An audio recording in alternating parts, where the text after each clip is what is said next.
so close.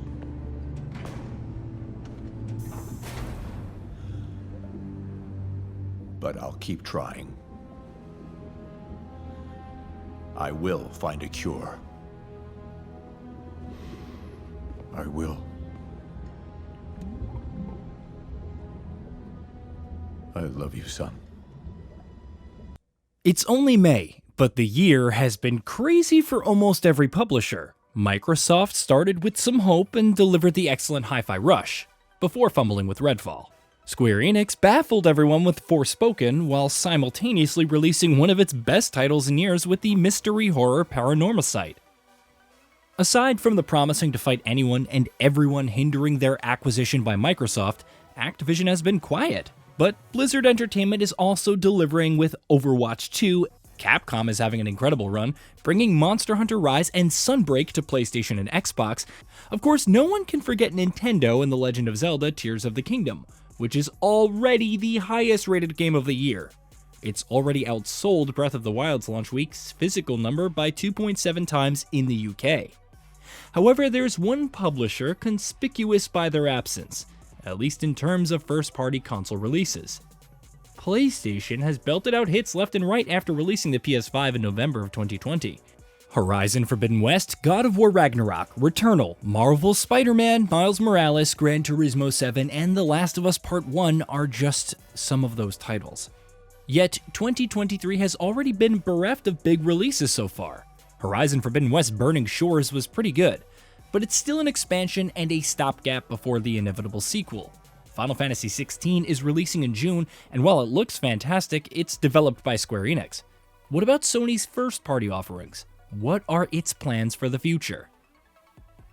So far this year, it's put a lot into PlayStation VR 2, which had Horizon Call of the Mountain and other big titles which reportedly underperformed. Sony denies this, of course, but there's no denying the lack of hype after its launch compared to the lead-up.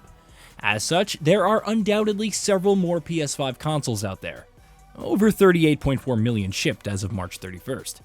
Then PSVR 2 headsets, and fans are waiting for what's next. A PlayStation showcase is rumored for the week of May 25th. If you remember, the last PlayStation showcase was in September 2021. Since then, Sony has leaned into the State of Play format to great success. It had one last year that announced an array of titles, including Team Ninja's Rise of the Ronin. However, a showcase is a bigger deal. It will reportedly set up Phase 2 of the PS5's release lineup, so we'll probably see many titles, including Marvel's Spider-Man 2. Ironically enough, it was announced at the last PlayStation showcase and hasn't had any gameplay since. But we all know about Marvel's Spider-Man 2. We've known that Insomniac's sequel would happen back when the first game was released. Aside from Peter Parker and Miles Morales being present, Venom making his debut, and a darker story than previous titles, very little is known. Actor Yuri Lowenthal described it as a massive game, while lead engine programmer Ilan Ruskin spoke about some very cool dialogue technology. That's more or less it. However, one thing's for sure, Marvel's Spider-Man 2 is probably Sony's most important release this year. One could assume the existence of other titles, but currently it's the only one we know of. Considering its fall release, with September rumored to be the month in question, it's primed to spearhead the PS5 second phase of releases. It makes sense considering the series has sold 33 million copies. On a commercial scale, Spider-Man 2 is looking to be Sony's biggest hit yet. But it's also meant to be an extraordinary release, especially in a year filled with massive hits like Tears of the Kingdom and upcoming blockbusters like Starfield. It's a chance for Insomniac to flex its understanding of the PS5's hardware, set a benchmark for other games, and once more redefine what a superhero game can be. This is a lot to aspire to, especially considering the output of Sony's first-party studios over the years, Insomniac included. Nevertheless, when the studio rises to the challenge, it's always incredible to see, such as when it first brought Spider-Man to life in video game format, and proved that a stellar single-player experience with the web-slinger is possible. Its commitment to visual fidelity and attention to detail is also noteworthy, as its ability to deliver narratives that emotionally resonate with players.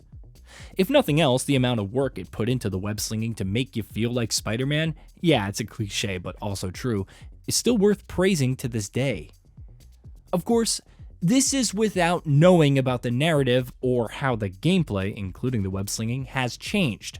There were some complaints about the open world and some side missions, despite how fun it was to run around and beat down criminals, or gather all the collectibles and unlock new suits.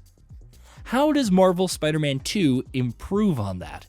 Does it completely change the formula? Or does it stick to what's comfortable and build on that? Whatever the case may be, Insomniac has been tight-lipped, only promising that it's working hard to create the very best game we've ever made. Again, a very lofty statement, especially by the company's standards. No single developer is infallible, and Insomniac is no exception. However, its words carry so much weight precisely because of its pedigree. Historically, its biggest games, from Spider-Man and Resistance to Sunset Overdrive and Spyro the Dragon, have all delivered on or surpassed expectations. With the PS5's power, Sony's support, and enough marketing muscle, Marvel's Spider-Man 2 could easily stand out on name recognition alone. However, it's because of the talent working on it that there are expectations of something greater. The jury's out on whether it could topple the biggest games of the year in sales or critical success, but it's still poised to be a game that expands on its predecessors while catering to fans. It's difficult to predict the success of some titles, especially those which haven't had a chance to show up and strut their stuff. It's even tougher to have blind faith in some developers and publishers, considering the sheer number of high-profile failures over the years. Yet Insomniac, and to an extent Sony, let's not forget the problematic PC releases over the past few months, have defied that trend. It's to a degree that many fans aren't thinking over how many copies the sequels will sell, just that they can see it soon and hopefully play it this year. From that perspective, they're not too different from your average Zelda fan celebrating Tears of the Kingdom as a triumph and a reward for the years of waiting. There's a good chance that Insomniac could have such a moment with Marvel's Spider-Man 2, and it's well aware of this. There's a lot of pressure to deliver, but at the end of the day, its release will be another industry-defining moment for the PS5. Hey, did you know that we at Gaming Bolt upload new videos every day? Stick around, drop a like, subscribe, and hit that bell, and let us know what kind of content you'd like to see in the future with a comment below.